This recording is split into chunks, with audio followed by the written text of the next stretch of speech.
Welcome to the briefing. We're here to discuss contract claims and disputes, and I have with me Hytham Bakr. He's down in Sarasota, Florida. Say hi, Hytham. Hi, Hytham. Good. It's good to have you here. So we want to welcome everybody that's here. We have folks from all over the place that are coming in. This is interagency briefing. We did one a couple of months ago where it was primarily on construction because that's what Hytham's background is. However, some of the questions were actually for contracts that were outside of that. So then we talked about IT things, and then we branched out into all contract disputes because it's essentially the same fundamental FAR regulations that we're going to be addressing today, and that's what we're going to be doing. So welcome to everybody. If I missed your agency, I apologize, and we'll make sure that we follow up with you personally if we did that. Quick disclaimer, this event is not affiliated with or endorsed by any agency and is provided to you, the audience, for informational purposes only. And all participation in this briefing is voluntary, and any engagement by government personnel like you is not an indication of endorsement of or commitment to purchase from any vendor, including us. So there you go. So now we can talk straight up. And when we were asked about this briefing, we had folks that responded, so we want to include them. Phyllis from USC said, this would be the best briefing ever if the instructor is capable of teaching in a manner that will be able to retain the information taught. There you go, Hytham. It's all on you, buddy, with that one. So Garland said the presentation is viewable. That's always good, right? So, and how about Tom? If it's brief. So we want to make sure that we maintain that for Tom. Susan with GSA, if I could learn how to calculate delay claims. Hey, not bad. Very, very good question. Julius from NIH, if it addressed IT contracts. In fact, that's one of the main reasons why we're doing this is because of folks like Julius was like, hey, we'd like to do this. The construction management's great, and construction claims are great, but a lot of these things are also applicable for other contracts. So with Jerry says, if it gave me a better idea as to what contractors think when they first review construction solicitation. Very good question. Terry, the presenter touched on the topic of overhead rate updates and the final payment delays to vendor by the government. That's very specific, isn't it? So hopefully we'll be able to talk. Remember that one if you would, Hytham, and we'll see if we can revisit that for Terry. Okay. And Deborah from the VA says, I can use this information in my current position. Hopefully that's the case. And Joe, I'm 100% on board with you on this one, and that is no technical issues. So hopefully everything works the way that we want it to and that you get the information that you need, and we can certainly work through that. And so you can get the information you need. You can open up the panel if you have the little arrow doodah up on the right-hand corner most likely. You will see that you can open up that panel, and you can ask questions and send us questions that way. You can also raise your hand, and we can call on you, and you can, as long as you have a microphone or you're calling in on the phone, you can absolutely do that. If you did dial in on a phone, make sure that you enter your PIN number so we can unmute you. And then finally, you can ask questions throughout this to govsupport@bakrgroup, BAKRgroup.com. And if you send that to us, we'll do our best to be able to answer those. And if it's too deep of a question, we'll contact you and make sure that we catch up with you personally for the ones that are a little bit too complicated for everybody here. If you like the way that Bakr and I are dressed today and you want to make us bigger, you can grab this little thing on the side or on the top and you can make us bigger. Or you can make us disappear if you don't like the way we're dressed today. So with that, we're going to get right into it.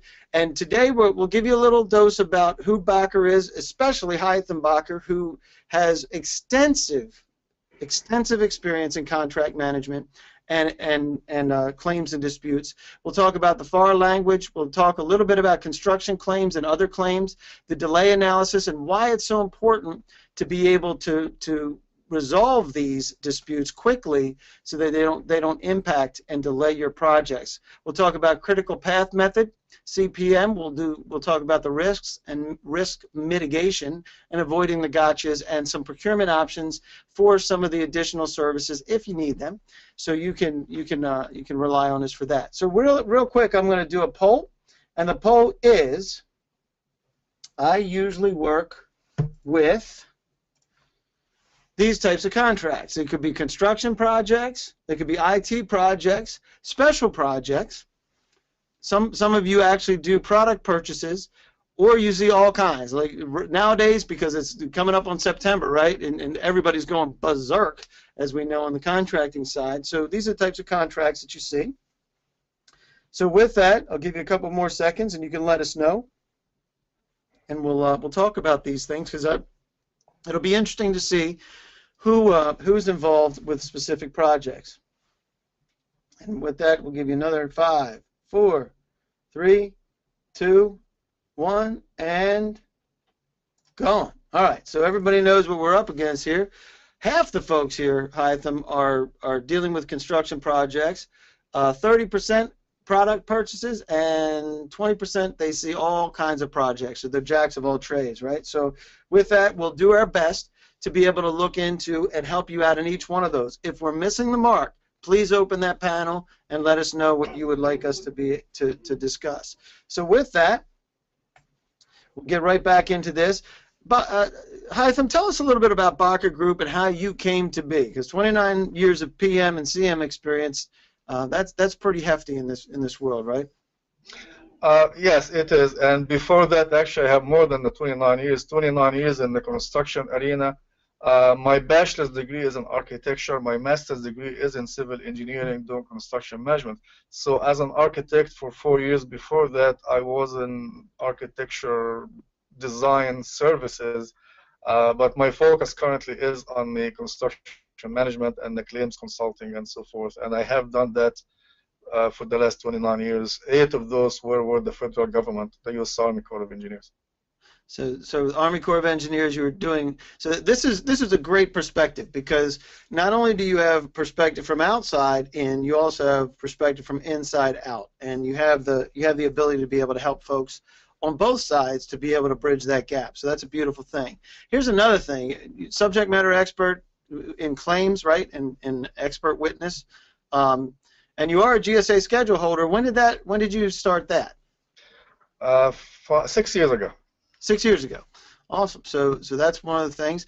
And here's some of the places that you've played, and some of the questions that we had are going to be specific to these: industrial, IT, commercial, government. Some folks within each one of these, in the civil, the transportation, and the military. So depending on where you are, Hytham can help out with each one of these if you have specific questions. So we welcome you guys here. And here's another quick poll for, this is a little bit more specific for construction management projects. So let's ask this way: I expect a construction management requirement either right away, towards the ends of this year, and depending on whether you're doing fiscal year or calendar year, you're in Q4 16 right now. So and then Q1 17, Q2 17, or you're not sure. That's okay either way. Just want to get a taste for what you're up against from a construction side, because we have a bunch of folks that are here from construction. So with that, we'll let the folks vote a little bit more and let us know where they are, and that'll give us some ideas of how we can help you in the future as well.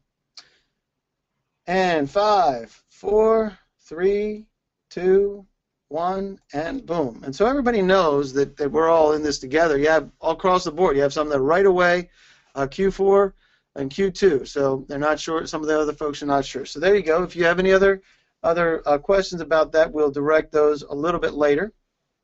So tell us about how the government views this. Give us a dose of this, the Contract Disputes Act of 1978, which is essentially what we're talking about, right, Hytham? Correct. If you are dealing with claims, contractors, and let me just take a step and say claims, if they are involved in disputes, delays, or any other type of claims, they are related to all different industries, and IT, as we learned, is one of them, even though I saw there's almost zero. But we've learned that there's ITs where it's software, hardware, there are deliverables, and those deliverables are time consuming, and whether you receive what you requested or you receive it late or not, that's involved a claim. So whatever the matter or the part of the work you're working on is, if a contractor needs to submit a claim, it has to be submitted under the Fire Contract Claim Dispute Act of 1978 and has to be cited as such, and there is a specific format that must be submitted under that clause for the government to accept the claim. So as we look at these, what are contract claims, and run through each one of these for us, for who generates them and how they occur. How does it happen? Contract claim, as it actually indicates, it's construction or otherwise a contractual agreement between the government and a performance contractor to provide services, and it happened that there will be some changes, and those changes are related to either generated by the government or by site condition and so forth. And those changes, sometimes the government does not act on addressing those changes immediately, and they end up having the contractor asking for modification, and if he doesn't get the modification, he'll claim later on. He has to proceed, but he'll claim for either damages related to time or damages related to costs, and that's what generates a claim. Who generates them? A contractor, an independent or a subcontractor through a general contractor or through the construction management firm that are doing the work. And they are the one who generates that, submit them to the contracting officer or the staff that under the contracting officer. How do they occur? And the causes are usually a failure of the contracting officer, staff, or team to accept modifications as they go and try to resolve them as they go, so they leave no choice but for the contractor to submit a claim. And that's mostly how they happen. If there's a disagreement on how much time and cost of a certain modification, it gets put on the shelf until later on a contractor submits a claim for compensation of those. Who receives them and reviews them? A contracting officer, staff, representative, or technical staff obviously receives them, and the contracting officer assigns a person, unless there's a different method of receiving them, but that's who receives them and makes a note and reviews them. And the claims values, obviously those are two parts. One, mostly monetarily, and it's amount of money that a contractor is looking for equitable adjustment on it, of the actual cost of labor and material he expended, also actual overhead that he spent on that one, and number of days that he's expended on the extra work that has to be done, and those are compensable or non-compensable. It depends on how the contract is written and how the argument back and forth between a contractor and a contracting officer review. Very, very good. So that's awesome.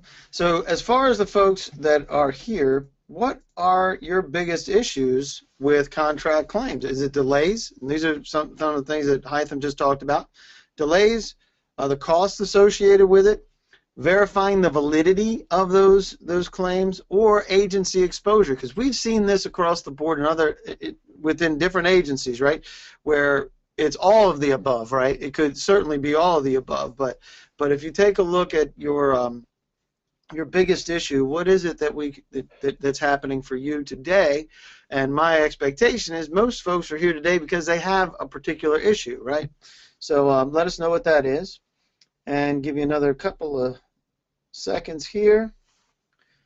5, 4, 3, 2, 1, and boom. So we'll share those results with everybody. Most here, Hytham, are verifying the validity of those claims. So that is one of the biggest issues that they have, and we know that that's the case a lot of times, don't we? So very good. So along with that comes the impact on the agency. So let's talk about what these impacts are. There's delays. There's costs associated with it. Take us through what usually happens when things start going sideways. It's a combination of both. Delays, and delays cost money, and mostly majority of the claims involve a delay. Right. Most likely they have impacted the schedule of the project, and with that they have a delay, and it can be avoided if the contracting officer or the staff can acknowledge during the project time frame that there are changes, and those changes are estimated correctly by the contractor, and obviously the government will have a technical staff or a CM, or whether it's an outsource or independent inside, that understands that change and realize the cost of that change, and also realize the time extension is required if it is. So if you verify those and you work with those, you will avoid having impact later on. You will avoid having a claim. If you acknowledge them, you resolve them as they come and deal with them immediately, make it a win-win situation for both you and the contractor, it will be avoided later on to a claim. Time extension, that's what I just mentioned. If there is a verification, and obviously a technical staff, a professional or an expert person will be able to determine how much time is needed for a certain modification. If you allow that time, if you add the time with the modification, as you know, every certain mod, excuse me, it has an option to increase or decrease the project schedule by certain days. And if you acknowledge that and you add that, negotiate that with the contractor, and you offer that with the mod, you will avoid having a schedule issue at the end and having a claim. And so, how is the time determined? That's where the most of the impact is coming. How is it determined? That's a big question, and I've had experiences whereby a CPM schedule, what we call critical path method, and some government agencies call that network analysis system. And whichever it is, it's a construction or a project schedule that shows how the contractor will perform the activities to produce the project within certain parameter or certain amount of time that's either set for by the government as a certain number of days or a certain completion date that has to be sold. Within those number of days or before that certain date, the contractor has to show you what is the contractor will be doing activity-wise and duration-wise. Also, sometimes we request manpower and equipment and cost loaded, so we know exactly how much he allowed on each item, and we'll be able to go back and verify if he had the correct manpower to produce or he's lagged in between, and that's why he's delayed. So having a correct schedule up front before you even start the project is extremely ideal, and having that schedule updated monthly or bi-weekly or whenever duration you have, because things can happen in the field, must be updated.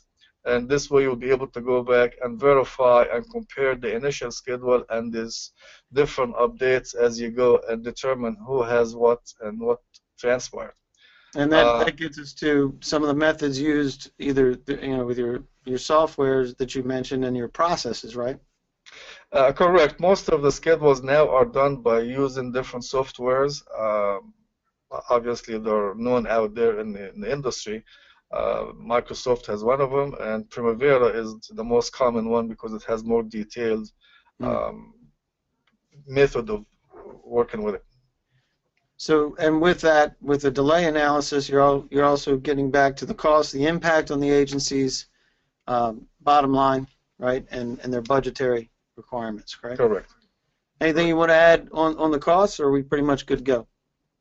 We're good to go, but however, the cost, it's very big item, and it can be broken into actually a seminar by itself, how to determine the cost and labor, material, and then the overhead, and that's when the ICLI formula gets in play, and also that's when the schedule, if it's cost loaded to start with, gets in play. So there are many ways that you can start dealing with the costs, but yes, there is impact, and that cost is the major concern here. That's usually what's driving everything. So when we talk about disputes resolution, the step by, obviously it starts with the contractor receiving the claim, and then it's reviewed by the internal staff, right? And then what happens next after that?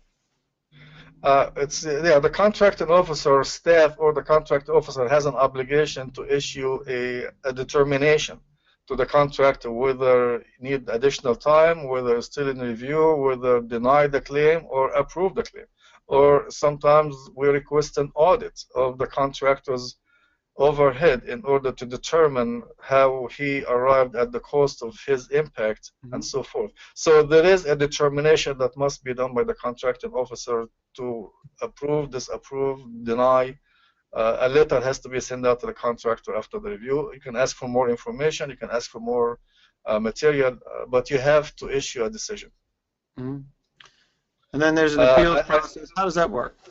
Yeah, I see here you have a decision, the determination first, and after that, if you, as a contracting officer, decide that this claim is valid, you negotiate a term and pay it out and get it over with out of your desk. If not, and you deny the claim, the contractor has an option to appeal, and there are different steps of appeal, goes all the way up to the courts system. And the last thing is an audit, which often happens post project, right? No, the audit is part of the process of the contracting officer determining the cost of the claim, whether it's valid or not.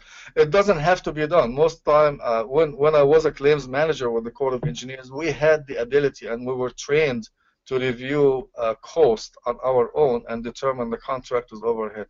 However, if we have that cost is above and beyond our capabilities, we used to go to the contract audit agency and let them, those auditors are specialized and that's their bread and butter, they know what to do with it.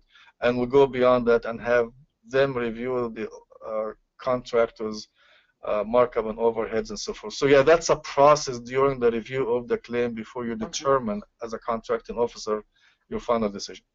I gotcha. So you mentioned earlier, you mentioned critical path method, CPM, and also known as NAS. What are these things, and how does it play a role? How do they play a role? Well, those are developed by software and the ones I mentioned before, and these are actually the project schedule, how project is broken down into certain activities, and each of those activities are related to each other, and they have a relationship of delays with them or concurrency and so forth, and each of those activities can be allocated to a project and can be loaded with cost or equipment or manpower, and that's how you break down the project. From a start, notice to proceed is given, and the final completion, which is either a certain duration or a completion date, that has to be presented and shown on the schedule or network analysis using one of the softwares. It's very extended, very extensive, and it can sometimes go to thousands of activities. It depends on how big the project is. Who submits it? That's a contractor. I'm going to re-emphasize that that's a contractor's schedule, a contractor's schedule responsibility. Some agencies require the contractor to have an independent scheduling consultant develop that, so he would not have any stake in the project as the contractor may be. So if the contractor doesn't have in-house, or sometimes even if they have in-house, the agencies require an independent consultant to develop the schedule. So it is a contractor schedule submitted by the contractor. Got it. So then we get to the review and the approval. How does that work? That is now submitted to the government, and the government are the ones that should really be able to have in-house capabilities or have someone representing them that is knowledgeable of how to review the schedule and make comments or ask for corrections and approves it or disapprove it with comments. So, and one of the most important things for folks that can help, especially the federal folks, stay out of trouble, is what you said before. Who determines the schedule and the activities, and who buys in, who submits them, and is locking themselves into that, right? We don't want from the inside the government to be instructing the schedule necessarily, right? Correct. It is the contractor schedule, contractor responsibility. If you try to influence that, then you bought it, it becomes yours, and you ask for a claim. Perfect. So let's talk about some of the details. How detailed can it be, and how detailed should it be?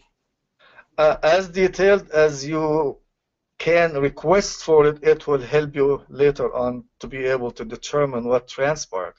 And if you wanted to request it to be cost and manpower resource loaded, that's a big help. You will know what was initially allocated for each activity to be spent on it, and if you can go back and see the contractor, some of the questions came out is how do I determine cost of the claim, how do I determine validity.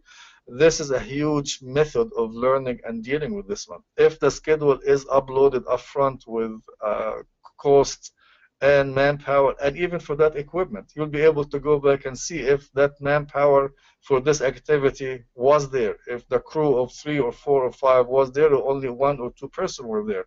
Therefore, there's a delay. If the cost was certain amount of money allocated to this activity, but he spent less, and that's why it didn't get done correctly. You'll be able to see that, and you'll be able to determine this and go back to it. So that's how it detail is supposed to be. And obviously, we said the experts, contracting officer or expert staff that are hired for either outsource or what, will be able to review a schedule and determine what is involved in the delay. Yes, certainly, certainly. So then it's the value is related to the delay claims. This is part of that question that was earlier, right? About how do you evaluate it? Yes, it is. Yeah. So all those pieces. Any additional questions that you have about that, we can certainly discuss that. Here are the 3 types of risks that we wanted to go through. First is the uncertainty, the labor availability, the productivity, unknown conditions, and Murphy's Law, right? Where you know something's going to go. Construction projects are famous for it, right? So, and the same thing happens in software, right? Software development, the scheduling. The difference being is that in a building you can see the bricks and mortar going up, and the pieces and the subs doing their jobs. Whereas it's very difficult sometimes to be able to do that from a coding standpoint in complex IT situations. So there's uncertainties associated with it. Also the ambiguities. Talk a little bit about ambiguities and where the responsibilities are lying there. Ambiguities goes against the drafter of a contract, and whatever language in it usually are the governments or government agencies or government staff or consultants. So always it goes against the drafters. So the government will be the one who's got the responsibility of clarifying that ambiguity or owning to it. Yep.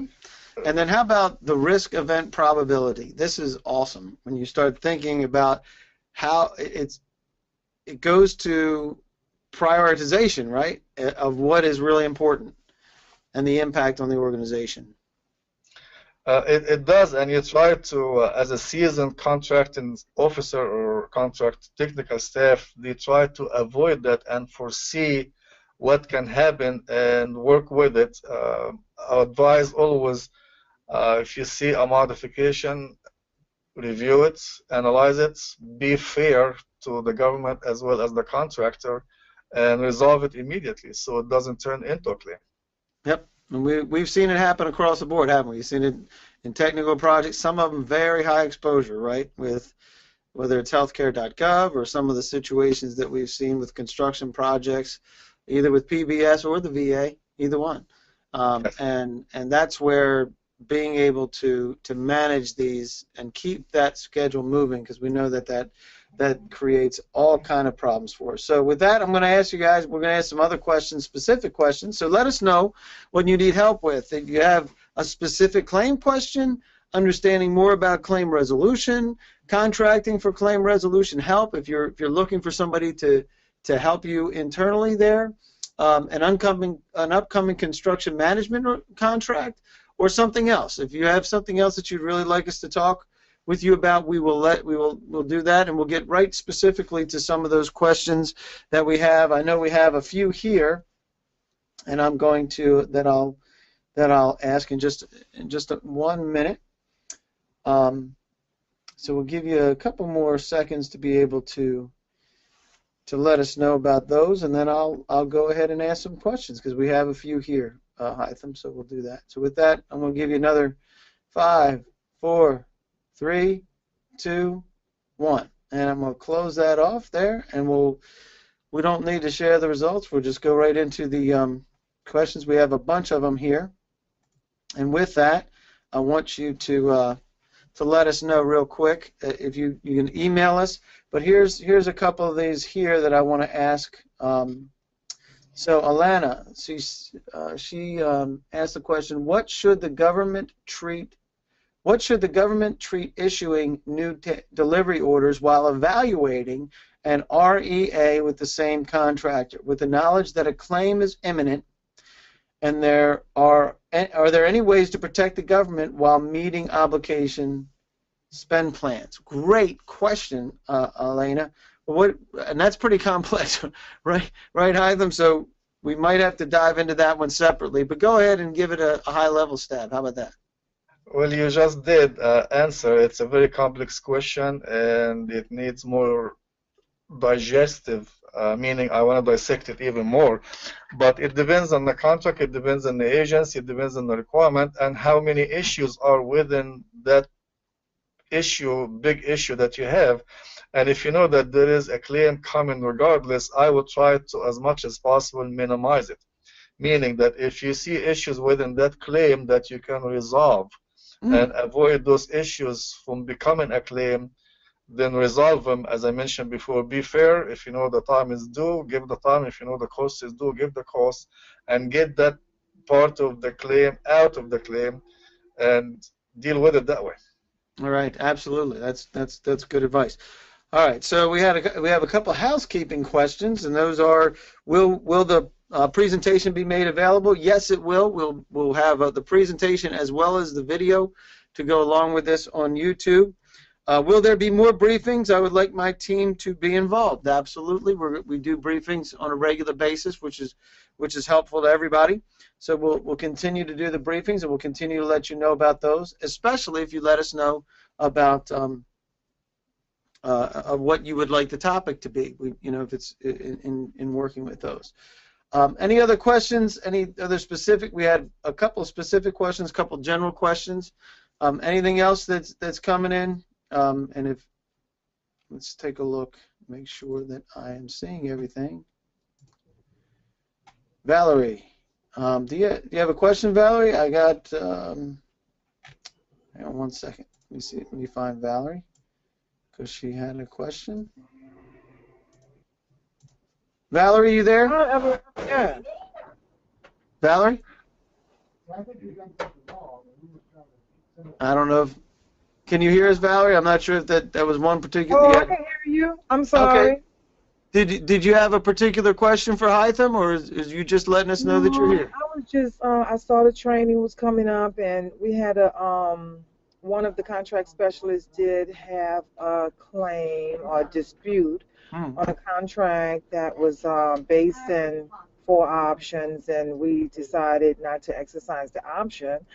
And we wound up having to pay a claim because they wanted the money. They expected us to exercise the option, and it was a product.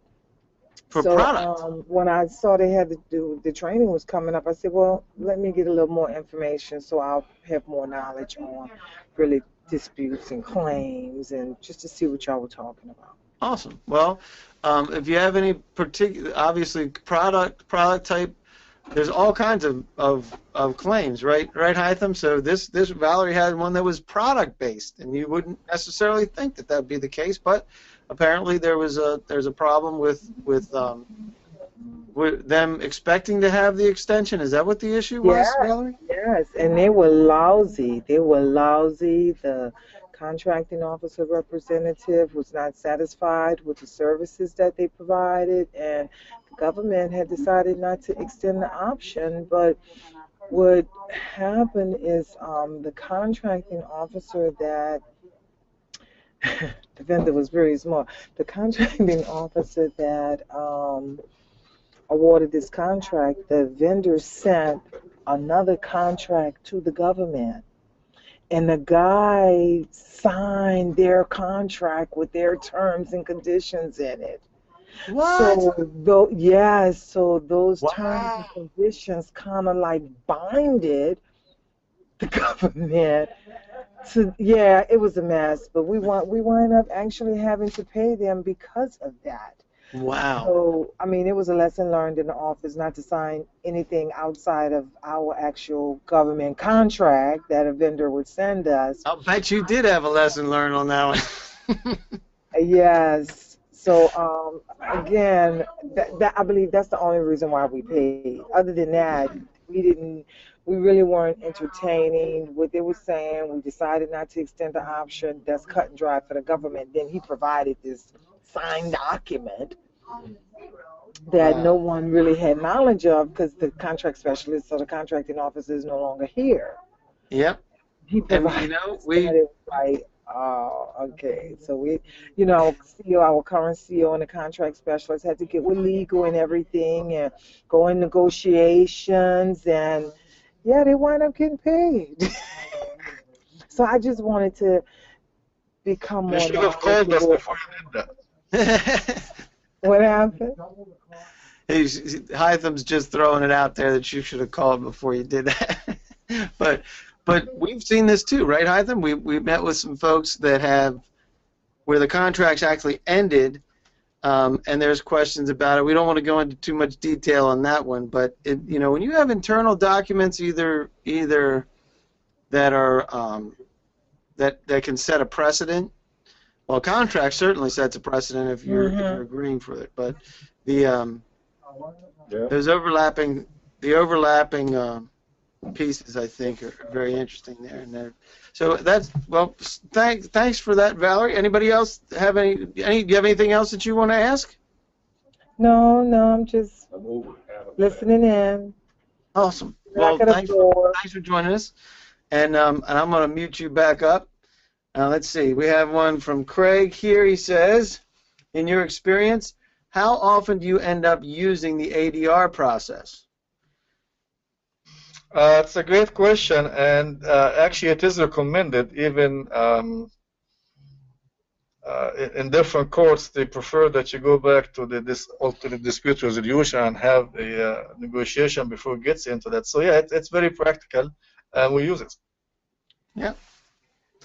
So regularly then? How often? Regular? Is that it? I would say regularly, it depends on the agency, but yes, it is regularly used, yes. Okay, cool. All right, let's see. Anybody else have any other questions? You can either raise your hand or you can pop in a question just like Craig did. Thanks, Craig. Hopefully that answers your question. If there's anything in particular you'd like to discuss, Craig, we could do that as well. With that, I think that answers most of the questions and then the ones for the housekeeping things I'll answer in just 1 minute, and that is after we get through this piece. The biggest thing we want to make sure we do is staying out of hot water, especially from the contracting side. So some of the things that we recommend is, one, be realistic about what it is that you're trying to accomplish. Valerie just had one that's just a weird one, right, where you have conflicting documents. But the other thing that you want to do is double check the performance and deliverables and the duration timetables, and make sure, again, avoid making recommendations, even though the pressure is there sometimes internally from your organization to do exactly that. Hey, we want this done by X day, right? So we need to make sure that you need to protect yourself and your agency from these types of disputes, right? Right, Hytham? That's one of the biggest things that we want them to drive home today, right? Yes, and be fair. I mean, realistic, but also be fair and think of a win-win situation. That's right. Fantastic. The other is use qualified and experienced CM firms, construction management firms, other firms, and with us, we're doing also the firms that can help with contract management, right? Those, you can find those on Schedule 871-7, where you can find us as well. The other piece is verifying your contractor personnel credentials, especially the certifications. Can't tell you how many times we've seen it where it's even in the construction management world where they submit that they have these credentials and they really don't, right? And that certainly creates some challenges for not. Valerie's talking about folks that just didn't deliver. So make sure that you're checking their credentials, especially on places that are reported. So the other is if you want the same results, you can keep doing the same things, right? So instead of doing the same things over and over, bring some new blood in that'll help you see things from a different perspective. And with that, we always recommend that you establish and use BPAs because it gives you faster access to the right folks, access to the right industry expert, and, oh, by the way, it minimizes the paperwork, which we know right now is insane coming with September, right? So we know that everybody's up against that. Some procurement options if you want to contract with Bakr Group. The GSA schedule numbers here. Here's our duns and Ks. You can look us up. You can see what we have as far as our capabilities. If you need to run it through a service-disabled partner, 8A partner, or any of those things, women-owned, hub zone, we can help with that if you need us to.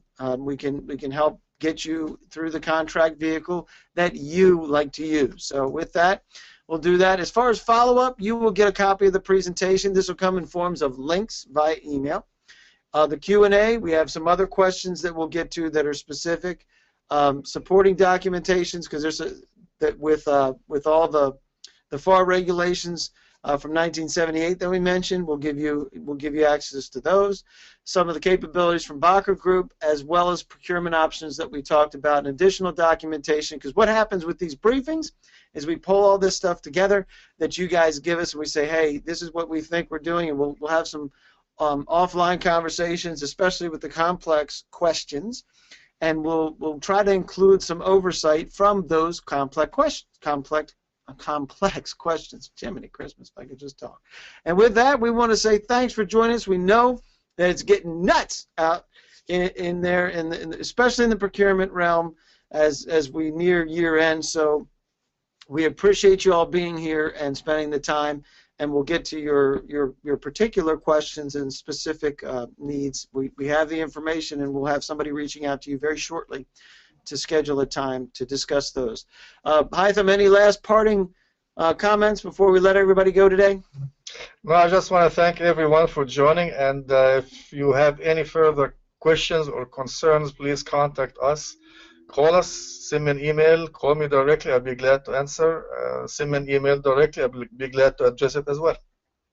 Awesome, perfect. Again, thanks for joining us. Try to stay sane over the next 45 days because we know that it's nuts. So, but we really appreciate it, and we'll see you in the next briefing, which will be sometime in October, November, and we'll make sure we keep you posted on that. Thanks for joining us, and have a fantastic rest of the summer.